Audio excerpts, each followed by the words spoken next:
నమస్తే అండి. నా పేరు మెంటల్ శ్రీనివాసు. నేను చెప్పేది చేసేది నిజం.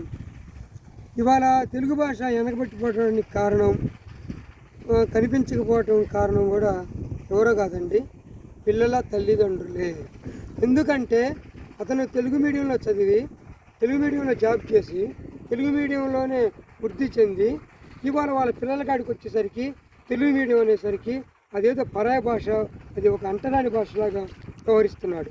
పిల్లలకి తెలుసండి, నేను ఇంగ్లీష్ మీడియం చదువుతాను, నేను ఉర్దూ మీడియం చదువుతాను, నేను హిందీ మీడియం చదువుతాను అని చెప్పరు.